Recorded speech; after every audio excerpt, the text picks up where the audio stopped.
Welcome to the George FTTV YouTube channel. Today we'll go over how we went for round 22, so pretty close to the end of the season now.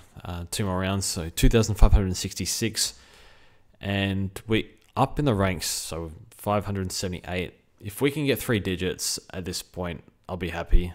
Ideally top 500, but I wasn't expecting to go up this week. I think today certainly helped. If you had Kerno's been a catastrophic pick, 2 scores in the 30s, now 1 in the teens, so like it doesn't get much worse than that really. So a little bit unlucky too. He's been a little bit sore and probably shouldn't have played, but I understand why they did. Had to win that game today, but not having him helped, and I think everyone, just apart from the antipod of Sherry, who I think is in about 30-40% of teams, everything went okay. Those at R2, if you have a Grundy or an English, I feel like they're the most common R2s. I think most people have a Gorn or a Sherry, plus, one of those two. And both of those have been quite disappointing. So didn't really lose too badly having Grundy. I think their 5 rounds are fairly similar. 92 for Grundy, and I checked before, English was 98. 5 rounds, so yeah. Did manage to go to the Crows game today. Fortunately, got free tickets, so...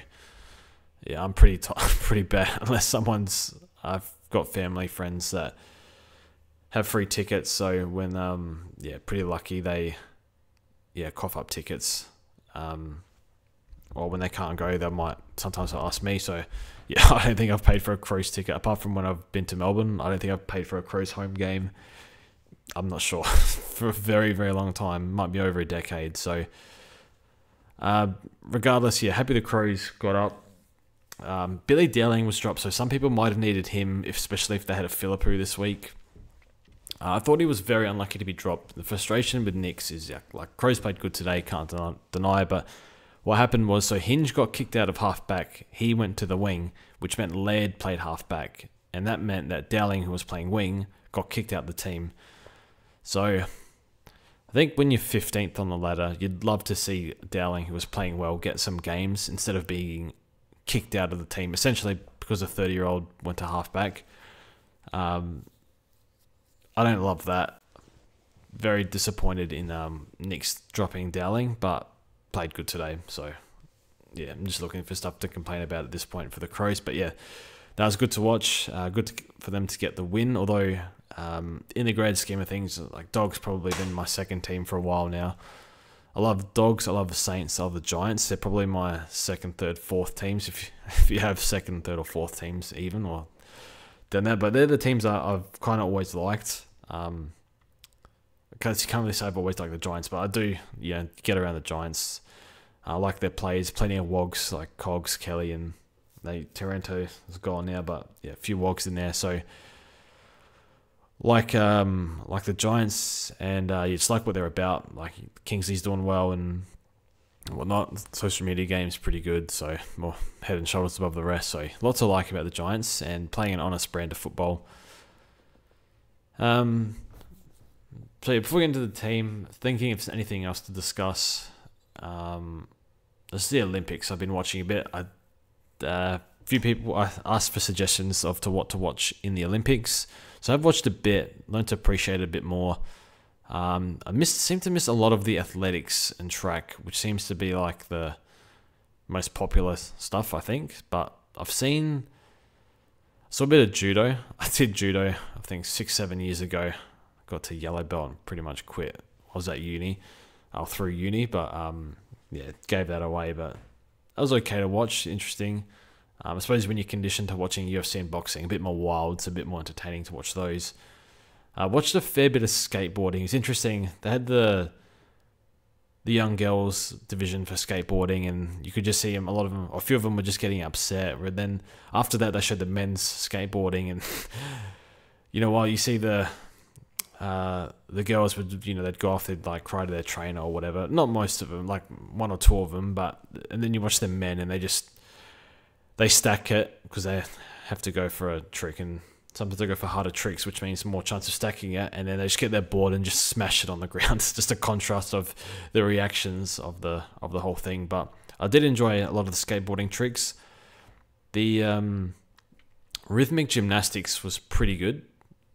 very talented people doing that, where they'd get like a hoop or a ball and just like throw it in the air, do cartwheels, catch it with their knees or something. A whole bunch of other stuff, like looks really good, and sort of like acrobatic-ish stuff on the ground with like an item of sorts. I thought that was pretty impressive, like some of the most talented stuff I've seen.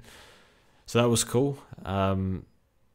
I did see the breakdancing live, the ray gun who's getting memed to death at this point. You have to wonder why they were there in the first place. Because, yeah, you kind of feel bad for her because she'd be copping it, but at the same time, she's kind of embarrassed the whole country. So, yeah, I think she'd probably regret entering that competition. Probably insult as well to a few of the other contestants who actually did all right. So whether that's going to be a sport, who knows, but yeah, it wasn't a good look. I didn't watch the 100 meters or anything like that. I think that was like fairly early in the morning, or it might have been in the car because I think SEN were covered it live, and I think they were just talking about it on air. But yeah, 100 meters doesn't do a lot for me. Like, I guess it's exciting, then you forget about it for 4 years. So, but yeah. Let me know what you liked in the Olympics. I couldn't really get into the basketball. Like, I was more interested in, like, instead of the Boomers, I was more interested to see how Steph and KD were playing together again, and with LeBron on the same team. Watching LeBron, I think he tries to show off a bit much, but whereas KD and Curry just had to get to work a bit more. So, yeah, I think that's it. What else did I watch? I think that's enough on the Olympics, but let me know what you watched. But yeah, we'll go over how we went for the team. How much did we spend talking about that? Okay, it's 7 minutes. I haven't spoken about the team, but we'll go over that briefly. Defense was good. Nick was... I'm not even sure if he was tagged. Jordan was definitely on him early, and Nick just showed no willingness to tackle or spread. A bit like Rosie. Like, they're both quite poor tacklers. I don't know if it's because of their frame, but what's that? 113 average. 114. Sorry, my eyes are shocking. Yeah, the thing's in the way. Mid only. Do you start him next year? I definitely think you could, but the tags are definitely a problem. Yeah, I think you could start him next year. Low 600s, I think he should be. So that's like reasonable-ish price. Yeah. A lot of comparisons early days to Gary Ablett, and how could he surpass him? I think definitely still early in his career, but I think I watched Sheasel. Sheasel's a lot tougher in the contest. I don't like to say Dacos is soft because I know he cops that a bit. I don't think he is, but I think there are times when he could tackle or stick it a bit better. So. But yeah, he's still very young, so he's still going to be an all-time great. It's good to see a bounce. Was it really? Ryan 156, they lost. I mean, not really surprising. Is that they had a really good patch the last few weeks when he was crap, and then, yeah. Ryan's an interesting one. I have no idea if he's going to score 130 or 70. Or like a 90 or a monster score. It's a bit of a hard one to read. Midfield was good, so we captain Bont, put it on Jackson at the last second. Was going to do Butters into Bont, but nah. Bont was fine. I think the Crows mids is okay when Crouch is in there. If Crouch isn't there, I think we struggle winning that first possession. Like, Crouch had so far and away the most contested ball for the Crows today, and I think that will continue to be the case. So it does shore up our stoppage work a lot. So yeah, Crows without Crouch, I think, is will get smashed in the midfield, in my opinion. Butters, good. Merritt, excellent. You had to laugh at Essendon. Yeah, amazing week in football. Like, a lot of up. Like, if you were doing tips this week, like, good luck. Like, even like the Crows upset, Gold Coast winning away. Like, Essendon did kick 1-4 in that last quarter. And if you're a neutral, you just had to laugh. Like, the way that they're still losing in this manner after all these years. Like, you think like Carlton and Essendon have taken the next step, and you have to wonder, have they recovered from their scandals over the past decade or two. I'm not sure. It's yeah. Laverde, watching Laverde, I think Laverde's been copying it on social media. You can kind of see why. Just concedes way too easily. Always behind his man. So it's, yeah. It was kind of hilarious. Sorry, Bombers fans, but yeah, that ending. Sarong 114. Wanted a bit more from him against Geelong, and he's going to get Bedford this week, so that's a problem. Green's come good. His last 5. A good example of why you don't sell low. 110.5. That's fine. Speaking of selling low, so since we sold Rao, Rao's back. 97, 112, 110. So that would be that 3 round would be a lot better than a lot of our players. It'd be better than Dawson, Rosie, Gordon, better than Green, I think. No, maybe just 1 point below. So yeah, after this horrific run of pain, we sold him. We sold him at the 50, which was good, so we didn't get that 51, but he's come good. Like, it was a hard one. So, like, it was very hard to tell if he would turn it around or not, given it was 3 months of garbage. So, yeah, it's a hard one. Rosie finished the game strong, and Dawson was good.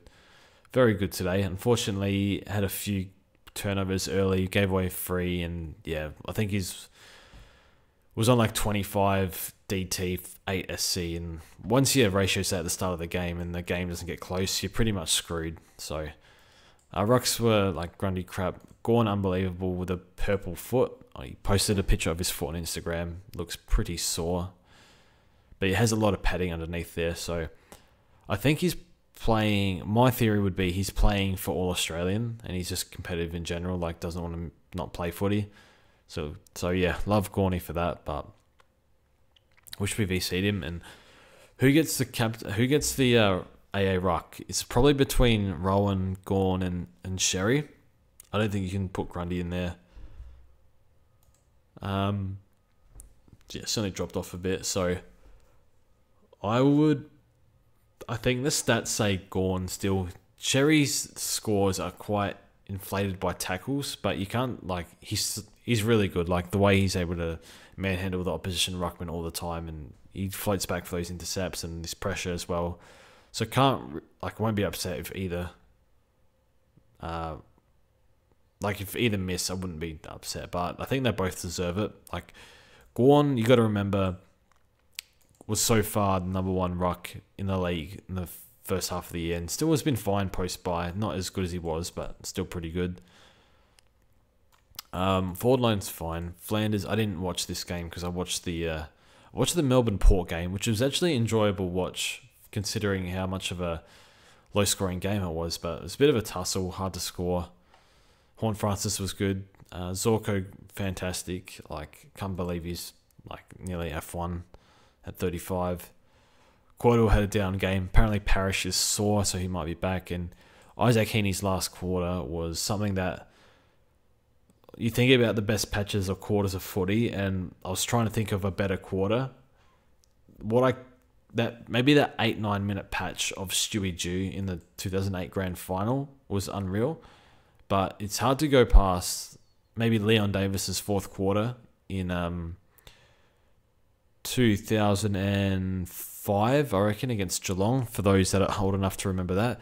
And geez, I can't believe that's nearly 20 years. That's scary. But yeah, unbelievable. Like, just did the damage in the midfield, did the damage up forward, big marks, unbelievable. Field kicking sublime as well. Yeah, Jackson lost the ruck battle to Stanley. So just looking at what Geelong were giving up to rucks, Rob had plus 20, 30 hitouts on him last week. So I looked at that, just wanted to make sure that Stanley was still like cooked.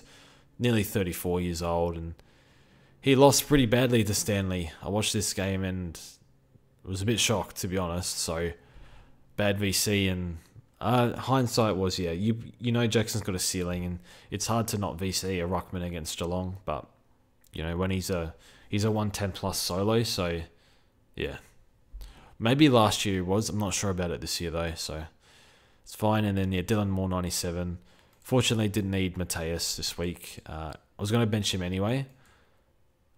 In hindsight, should have benched Cordwell, but hard to know. Scored 120 last week, I think. So didn't really want to bench Philippou. But yeah, the plan was always to bench Jackson. So yeah, that's the team.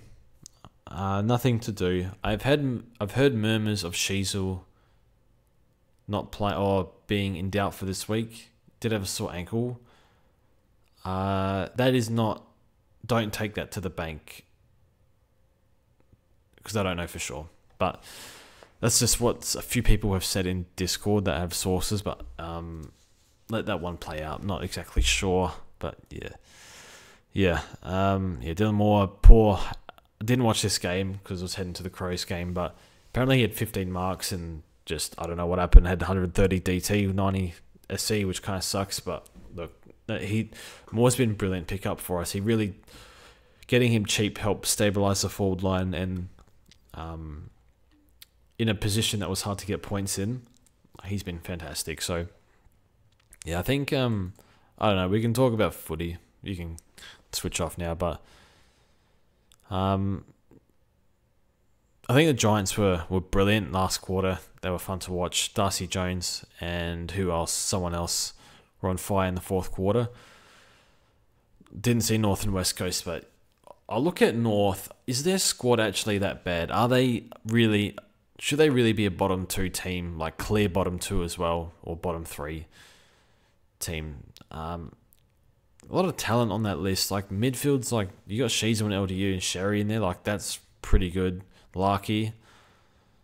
Defense is probably held up okay. So I find it like I feel they should be better than they are. I don't know. I don't know if I'm missing something there. Freo losing to Geelong is pretty bad. Yeah. I don't have much else to say. Essendon versus Gold Coast. I only saw the ending because the Port game ended earlier. But yeah, I've spoken enough on that before. And then Melbourne and Port. Port are, like, who's premiership favourites? Even, I think Geelong, they look like they're going to actually finish second. Just the way the cookie crumbles there. And, you know, if there was another round, they could end up out the 8, for example. But they got a nice 2 games coming up. So, an interesting one. Yeah, I thought Port played, like, it was a bit of a scrappy game, and it was sort of hard to move the ball because I think both teams tried to clog the corridor, which forced them wide a bit, and it's just hard for both teams to score. But then, yeah, Horn Francis took a few grabs up forward, and Butters and Rosie got busy in the last, so that was probably the difference in the end. Carlton Hawthorn, I wish I watched this. I didn't watch it, but yeah, no, really surprised Carlton are no good. Been trying to say that for a while now, but now everyone can see. And yeah, did put a fair bit on Hawks, which was easy money, which was nice. Yeah, don't gamble, it's bad. Richmond vs Saints I didn't watch, and then the Crows vs the Dogs. Yeah, I watched this today and just really impressed. I think it's pretty obvious that the Dogs' weakness is their defending in the back half, especially. The Crows, like every time the ball went into our forward 50, it looked like Thilthorpe or Fogg, or even Walker were going to mark it. And then when it hit the deck, you know, I don't think Rankin had a massive game, but at ground level was able to get it a little bit. Keys as well. Like they hits the deck. We're a bit like the Dogs' defense just looks slow and like not good in the air, like not strong either. So I think if that's going to be an issue for them in the finals, and I think they might get a few players back, like O'Donnell or something. Like Buku, not physically strong enough for Fogg. Like Fogg obliterated him. So yeah, that'll be an interesting one to see if they can patch that up. But yeah, that's probably too long on a video for round 22. But yeah, thanks for watching, and we'll see you guys soon.